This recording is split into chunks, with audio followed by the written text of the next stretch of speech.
है, वीरेंद्र बाबा जी, एक तो मॉनिटरिंग नहीं हो रही जैसा कि रोहितमन भारती जी कह रहे हैं, और रीना गुप्ता कह रही है कि आप एक्सपोर्ट पर ध्यान दे रहे हैं, दूसरे देशों को प्रोवाइड कर रहे हैं, जबकि हमारे देश के लोग प्रायोरिटी पर होने चाहिए।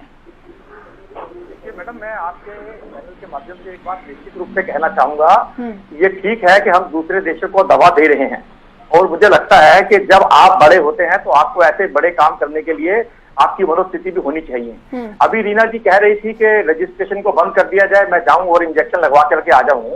अरे जिस देश के अंदर पिक्चर की टिकट जो है लाइन में लग के मिलती है और वहां इतने धक्का मुक्की लगती है, आप कल्पना कीजिए, ये अभी आप कह रहे हैं 2 करोड़ की आबादी है दिल्ली की, मैं कहता हूँ दिल्ली की आबादी 2.5 करोड़ से ज्यादा है, और दिल्ली देश की राजधानी है। रोज लाखों लोग इस देश के अंदर से दिल्ली के अलग अलग देश के अलग अलग हिस्सों से दिल्ली में आते हैं जी। आप समझिए बात को, अगर आप उस तरीके से कैलकुलेट करें तो 3-3.5 करोड़ की आबादी का देश है। कोई बाहर से घूमने आया है, वो भी लाइन में लग गया कि मुझे भी इंजेक्शन लगवा दीजिए, तो आप समझिए उन सेंटर के ऊपर क्या हालात होंगे।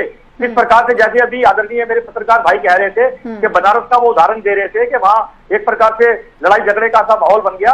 आप कल्पना कीजिए 500 सेंटर के अगर आप 1000 सेंटर भी कर देते हैं, दवा भी दे देते हैं और सबको फ्री कर देते हैं, 2 करोड़ की जनसंख्या आप बोलते हैं, कल्पना कीजिए जब आप ये निकालेंगे कि ओपन टू ऑल है, लाइन में जाइए और जाकर के इंजेक्शन लगवाइए, उन सेंटर का क्या हाल होगा। लड़ाई झगड़े लाठी डंडे चलेंगे वहां पर।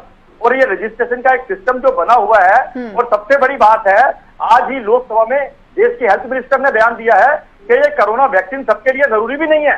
इसके लिए ये भी देखने की आवश्यकता है कि जरूरी है कि नहीं। सबसे इंपॉर्टेंट मैडम, मैंने पहले कहा जिसे प्यास लगी है पहले उसे पानी दो, जिसको इस दवाई की जरूरत है सबसे पहले दवाई लगाओ। ये कौवा चले हंस की चाल वाली बात नहीं है, मुंह में राम बगल में छुरी नहीं करना चाहिए।